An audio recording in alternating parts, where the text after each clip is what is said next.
Makoko adalah pemukiman informal di seberang jembatan daratan ketiga yang terletak di pesisir daratan Lagos.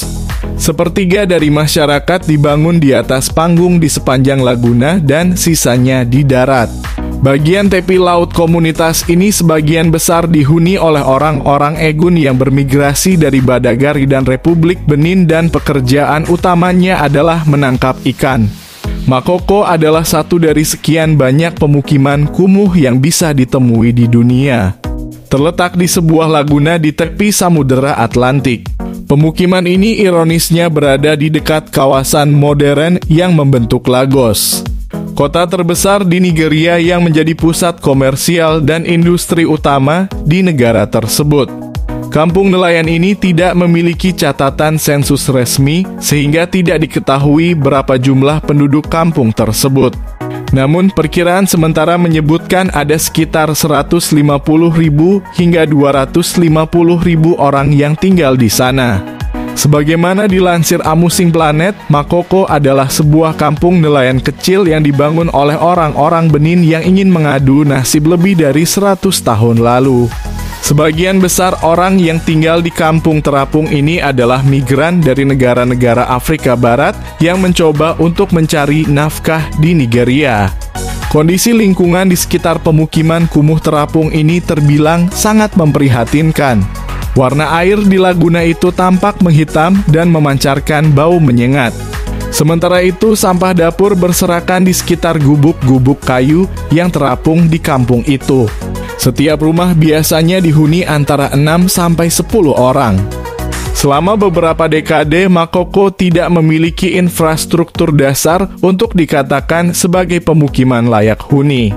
Kampung ini bahkan tidak mempunyai akses ke fasilitas dasar seperti air minum bersih, listrik, dan pembuangan limbah. Hal itu membuat kampung ini rentan terhadap bahaya lingkungan dan kesehatan yang sangat mengkhawatirkan. Warga Makoko seringkali bersikap waspada terhadap wisatawan dan skeptis terhadap fotografi, menganggap mereka sebagai mata-mata atau penjualan foto untuk keuntungan pribadi. Upaya pemerintah untuk menggusur warga Makoko juga menjadi masalah yang kompleks. Warga percaya bahwa Makoko adalah bagian dari budaya mereka yang harus dilestarikan, sementara pemerintah menginginkan pengembangan kota yang megah dan modern di tepi laut. Satu-satunya cara untuk mendapatkan air minum bersih adalah dengan membelinya dari vendor yang mendapatkannya dari lubang bor. Pemerintah setempat memang sengaja tidak memberikan air gratis untuk warga Makoko. Selain dianggap ilegal, pemerintah sama sekali tidak menginginkan warga Makoko tinggal di kawasan itu. Makoko terkadang disebut sebagai Venesia Afrika karena saluran airnya. Populasinya dianggap 85.840, namun wilayah tersebut tidak secara resmi dihitung sebagai bagian dari sensus tahun 2007 dan populasinya diperkirakan jauh lebih tinggi. Pada bulan Juli 2012, pemerintah negara bagian Lagos memerintahkan agar beberapa panggung di luar kabel listrik dirobohkan tanpa pemberitahuan yang semestinya. Hal ini menyebabkan hancurnya beberapa panggung di tepi pantai Iwaya atau Makoko dan banyak keluarga kehilangan tempat tinggal. Didirikan pada abad ke-19, sebagian besar Makoko bertumpu pada struktur yang dibangun di atas panggung di atas Lagos Lago On. Makoko adalah komunitas yang bertetangga dengan Iwaya di tepi pantai dan Okobaba. Nama Makoko secara harfiah diterjemahkan dari Yoruba menjadi Pik Akoko.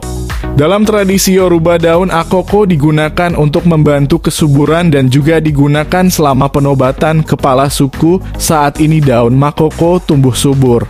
Pada Juli 2012, pemerintah negara bagian Lagos di bawah Gubernur Babatunde Fashola memerintahkan agar panggung di tepi pantai Iwaya Makoko dihancurkan dan puluhan panggung dihancurkan dalam waktu 72 jam setelah pemberitahuan kepada penduduk.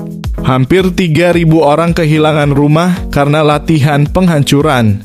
2 bulan setelah penghancuran sebagian, afiliasi perumahan Serach yang dikenal sebagai Urban Spaces Innovation mengembangkan rencana regenerasi untuk Makoko yang akan menyatukan komunitas dengan akademisi, nirlaba, dan internasional konsultan.